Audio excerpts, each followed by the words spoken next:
Miyamoto walked out on stage at an Apple keynote. He's wearing his best little turtleneck sweater, little Koopa neck sweater. And he gets on there and announces a new Mario game coming to iOS this year. And everybody's just losing their minds like, it's happening. We never thought it was going to happen. It seems out of the blue on a couple of fronts, right? So we knew that they're working on Fire Emblem and they're working on Animal Crossing. I believe free to play. Like Iwata, before he died, was saying that their games were free to play, free to start.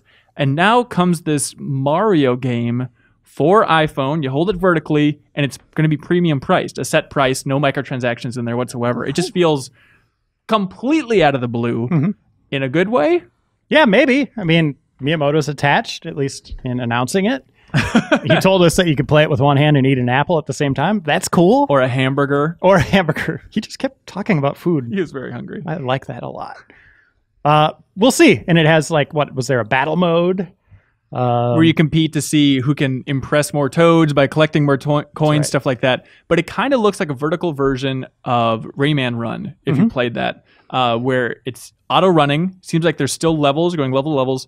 It's very much the art style from New Super Mario Brothers. It looks like it's just kind of reworked levels from that so far. So if you like that art style and that music, I think you're really going to be in luck.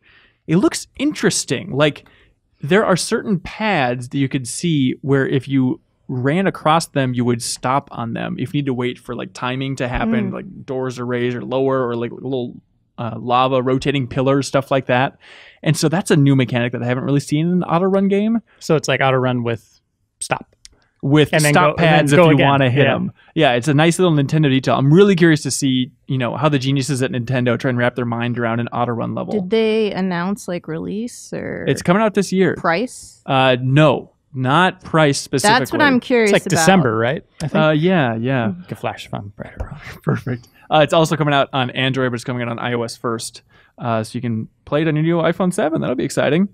Nothing. They said the new iPhone 7 is going to look better. And then also Fire Emblem and Animal Crossing, what was it, March 2017? Right. They're going to provide more details on that. So those will be later. Fire But man, all their big franchises, Pokemon, well, outside of Zelda and Metroid, are kind of there, right? It's true. And Pokemon Go is going to be available on the Apple Watch. That was actually the most I've ever wanted an Apple Watch, is seeing them like catch a Snorlax on a watch. Like, it seems pretty cool. I got one. I think I'm just a little bit bummed out with the Mario Run, the Super Mario Run game, just because like Nintendo does such a good job of like customizing games to specific platforms, and I was hoping that it would look a little bit newer. It just seems like, it's kind of like an auto run version of New Super Mario Brothers. I'm sure it's going to be a little more complicated than that, but I was hoping for a new art style or something that was really iPhone-centric instead of just, you jumped around. I think I'd rather have an auto runner than kind of those invisible analog sticks and buttons. Right. Like, I always struggle with those in iPhone games. But I agree with you on, like, it looks like the Mario game I've already played before, and this was their chance to kind of reinvent the look for a new device, maybe? I think so, yeah. Whatever. It should be all right. It'll be cool, I think. Nintendo stock prices went soaring. I think they're going to make a lot of money with this beast.